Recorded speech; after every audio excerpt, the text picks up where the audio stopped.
Yo, yo, yo, Chicago Bulls fans, welcome back to another Shy Bulls podcast episode here with me and CDubb. It's bussin'. Today we're going to go ahead and get in.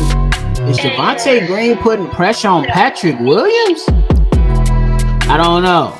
But, and then we're going to let y'all know about the key takeaways from the Bulls' second preseason game against the Denver Nuggets. But y'all know y'all got to hear the music.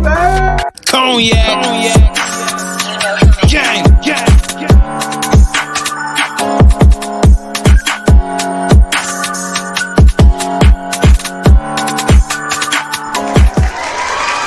Shy Bulls podcast with the Cognac boys. Cognac boy Bobby right here. And on with my dog, CDubb. How you doing, boy? Oh man, I'm feeling good. We got the best intro music in the business. Feel like it need twist on that bit. Real. You already know we represent, got a little drill feel to it since we from Chicago. Got the little twist. Come on now. You know, for real. But man, but like we said, bro. So we already know, man. We're gonna get into these topics. First thing first, bro. Is Javonte Green putting pressure on Patrick Williams? Okay. It's two answers to this question. First answer is no. It's just Billy Donovan, from his words. He's just trying to tinkle with different lineups on the floor because the regular season's coming up. He want to know what players work well together. Two, hell yeah. He definitely chose to take Patrick Williams and put him in the second group, put a little fire in his ass. And also he wanted to reward Javonte Green for his hard work on the offseason and his stellar play in the first preseason game. So take what you want from it as you will. This is a kick in the ass for Patrick Williams coming from CDubb. Okay. First and foremost, yes, it's putting pressure on Patrick Williams. The reason I'm going to go with the pressure being placed on Patrick Williams is because if Billy Donovan wanted to see how Patrick Williams can fit with the second unit, as I said before, you can stagger his damn minutes, period. You can get him in there for a few minutes to start the game, and then, you pull him early, and then you make sure he get some of that time with the second unit that he felt like was necessary. We did get with the stuff talking about that he wanted to switch him in and out. You know what I'm saying? And that's okay. But I don't think, first and foremost, I'm going to just say I don't think Javonte Green is going to start over Patrick Williams. But this is just a reminder that Patrick Williams has to earn his fucking spot. And the thing is that he has to be aggressive. Now, in game one, he wasn't that aggressive. Ended up with 5 fucking points, Patrick Williams. And then in game two, he played 19 minutes, gave you 11 points. But you can see that he was much more engaged, getting much more active when he in his spots. He went 4 for 6 and then went 1 for 2 for from the 3-point line. So to me, that says that he has the potential to get there, but he has to get there. Because when you're on a court, if Javonte Green is sitting there running around, moving around without the ball, Patrick Williams, you can do the same damn thing too. And the thing is, Javonte Green has knocked down those fucking 3-point shots. Yeah. And they have looked good. You could tell that Javonte Green went this offseason and pretty much was able to work on his game to add more to his bag. You know what I'm saying? I said it last night during the live stream. My man's took a wrench and then he started adding a screwdriver in that bitch. Started adding a saw in that tool bag. So it's definitely more pressure being placed on Patrick Williams to succeed now. Yeah, pretty much, man. He got to come up and perform, man. It's really no more babying type shit. We know he missed a lot of games last season. I think he had a good playoff series. Would you agree, nephew? I think he had a pretty good playoff series, but I think Billy Donovan seen in training camp, in the beginning of the training camp, that it was the same old Patrick Williams. He was being timid, shooting the ball. He wasn't aggressive. He's always going to play good defense, great defense. But we need him to be an aggressive offensive player on this floor, which he can be easily. You seen it when he came in for the second unit. He was picking his spots, man. When he had the open lane, he went to the basket, tried to get him a layup. He got fouled, but he went in and attacked. He shot the ball with confidence. He was searching for them shots. That's what we need from Pat. He was doing in that when he came in the game yesterday. He was doing what Javonte Green been doing all preseason. Now we can't discount what a man is doing to improve his standing in this NBA. In this NBA association of ours, bro. Like, do not recognize Javonte Green in his hard work, bro. He looks pretty damn good out there. Yeah. He looked like he belonged too. And I'm gonna just say that. You know what I'm saying? Javonte Green definitely is an energizer bunny. At least one of them that's the Chicago Bulls have. But I'm gonna say this. I feel like that with Patrick Williams, his role with the starting unit is going to be different from the role that he has when he goes to the second unit. With him being placed with the starting guys, you know, you got DeMar, Zach, and Vooch. Those guys are they're gonna take majority of the touches, bro. You know what I'm saying? So when he gets it, he has to, you know, be effective in that. I believe he needs to get to that mindset to where it's, okay, the ball's in my hands. Am I going to pass it or am I going to go? Don't hesitate. He needs to get comfortable with that. And then on the flip side of that, with the second unit, Patrick Williams can go from being a primary defender with the first unit to now being a scorer. What do you say to that? I agree with you. So basically you saying, and it can happen either way. You said, like early in the show, you said, take him out early and then put him in with the second unit. Maybe he come back in the first quarter. But I'm saying keep him in. He's a 21-year-old kid. Right. Keep him in all the way through until you start subbing. Sub Vooch, Nick, sub Vooch, Zach, and DeMar before you sub out Pat and let him eat with those guys while he still got rhythm, while he still got a sweat, while he still worked up that sweat. You know what I'm saying? Right. So either way, it'll be good. But I agree with you. He definitely needs to be a focal point on offense with that second unit. That'll be great for him. Yeah, and that's what I'm gonna point to, because we all know DeMar DeRozan is not the best defender. I don't know why people keep getting hyped up. DeMar has never been a great defender. Is he capable? Yes, every player is capable. But he's not been great. You know what I'm saying? So when people are like, DeMar need to stick better defense, it ain't gonna happen. You know what I'm saying? It's not gonna happen. You know what I'm saying? Zach LaVine need to stick more defense. He can, but it's not gonna happen. Because these guys have to exert so much energy on the offensive side of the game. And that's why I point to these guys being the first and second option. No matter how we dissect it or look at it, that's when Patrick Williams is that primary defender with that starting unit. But I'm gonna disagree with you, and I'll say that Zach definitely can, if he put his mind to it, be a better defender, be a great defender. I'm gonna disagree in that only one instance right there. He's too athletic not to be a great defender. Okay. The only thing I'm gonna say is that he got to exude so much on the offensive side that he ain't gonna be at that in crunch time. Okay, cool. But the first 40 minutes of the game, I don't think. So you saying pick and choose the spots where he can play great defense? Yeah. I'm saying I want to get rid of that myth and like that excludes you from playing good offense. I'm just saying it's like just another phase of the basketball game. You play basketball, you're gonna play offensive side, you're gonna play the defensive side. Nothing, sure. You know what I'm saying? I don't believe in that myth. Like, it takes away from your offensive game because you play defense. Look at Jimmy Butler. Look at Kawhi Leonard. Look at Tim Duncan. Look at Michael Jordan. Look at Scottie Pippen. Come on, you can play both phases of the game.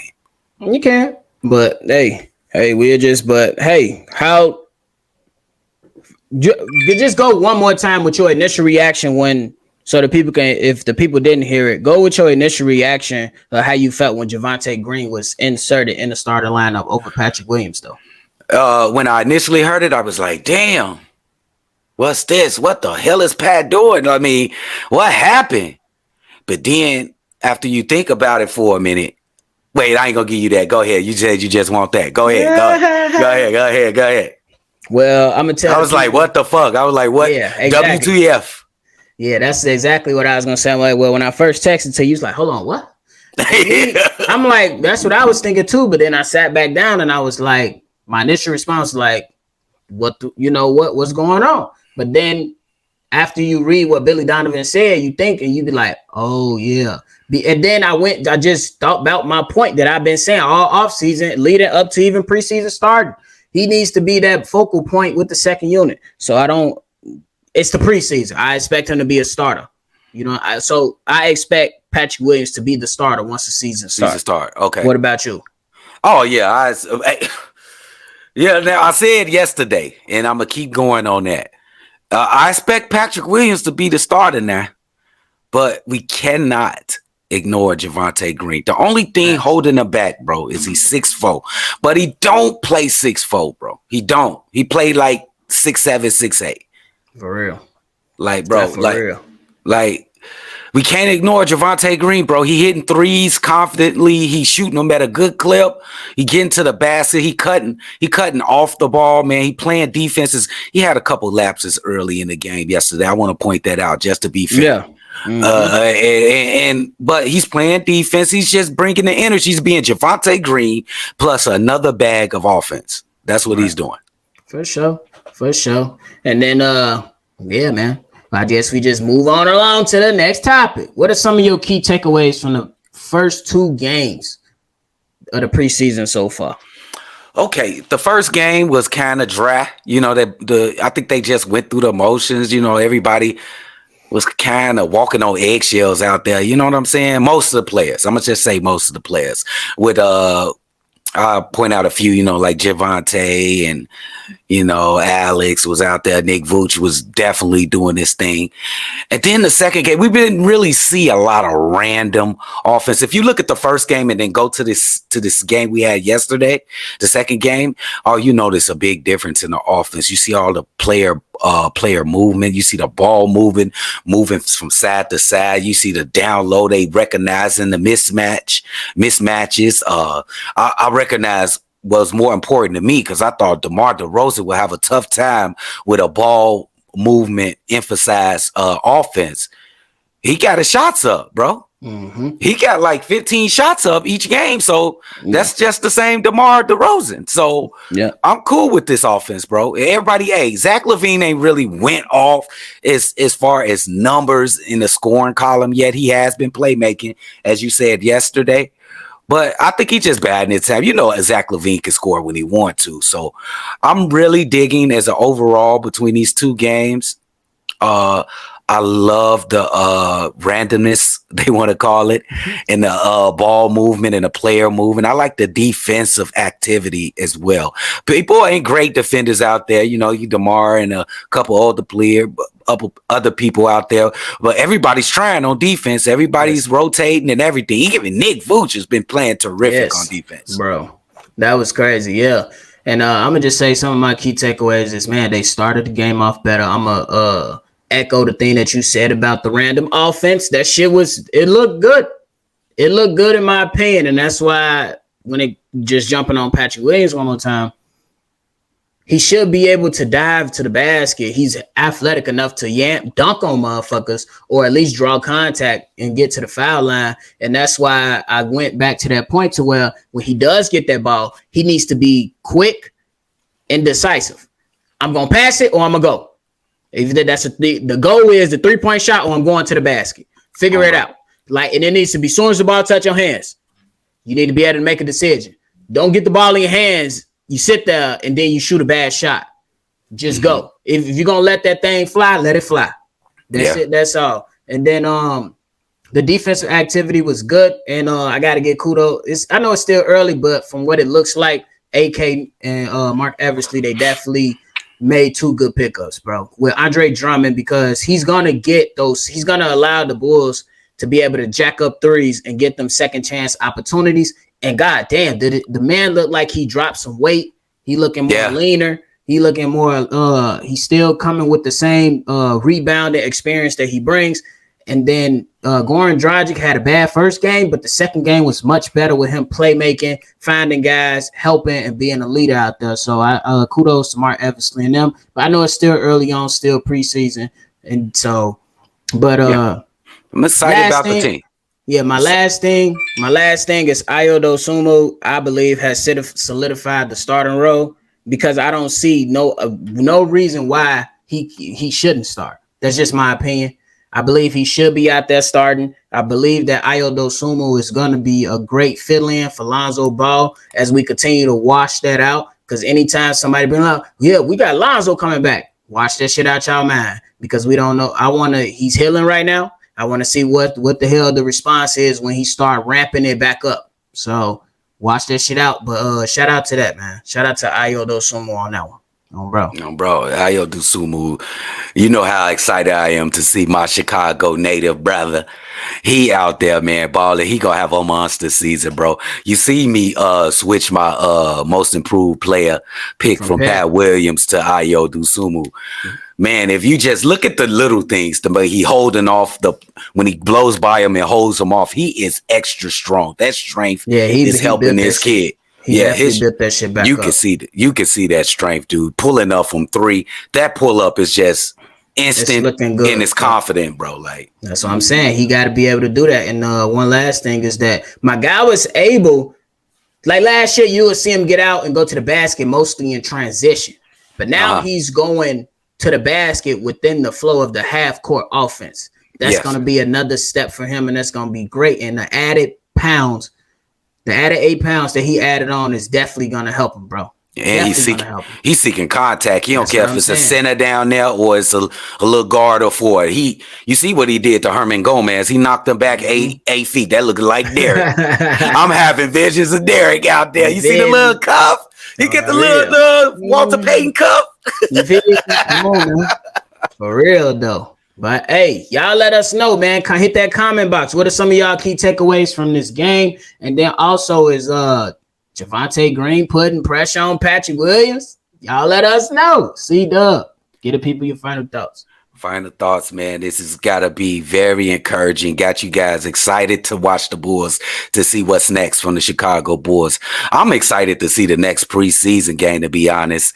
Let's go, man. We trying to we on the road to 3K.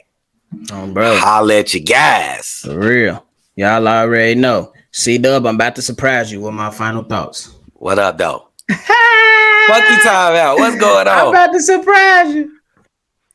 Mr. Magic City got hurt yesterday, y'all. Oh, y'all know I talk a lot of shit about him. But I'm going to send the Cognac boys respect to him and wish that he get, that it's nothing too major with that lower left leg injury. I talk a lot of shit about him. I got to give him kudos. You know what I'm saying? I never want to see anybody get hurt because we don't do that shit right here. We want to see everybody be able to compete and be healthy. So I'm going to go ahead and I surprise you, goddamn. So Mr. Magic City, for one more minute, man, get healthy, my guy. But once you get healthy and back, I'll be talking shit about you again. It's all fun and games. Respect, nephew. That's what's up, Joe, to bury the hatchet. I got one more thing, it ain't Barry, goddamn. It ain't Barry, but you just we just put it in the microwave and saved it for later. Hey, one more thing, Joe, on some heartfelt stuff, man. I just found out that one of my favorite YouTubers passed away recently. Holly and S. of Holly and S. from that do the YouTube reactions, man. Hold your head up, Holly, man. My condolences to you and your family, man. Most definitely. Bro. But hey, if y'all new to the channel, hit that like button, hit that subscribe button, hit that notification bell. So every time we drop, y'all be the first ones to know. And don't forget to hit that comment box. Let us know how y'all feeling about Javonte Green and this Patrick Williams situation. And then y'all go ahead and give us some of those comments on some of y'all key takeaways from the Bulls' first 2 preseason games. Y'all know we gonna catch y'all on that next one. Bro. Cognac. Gang.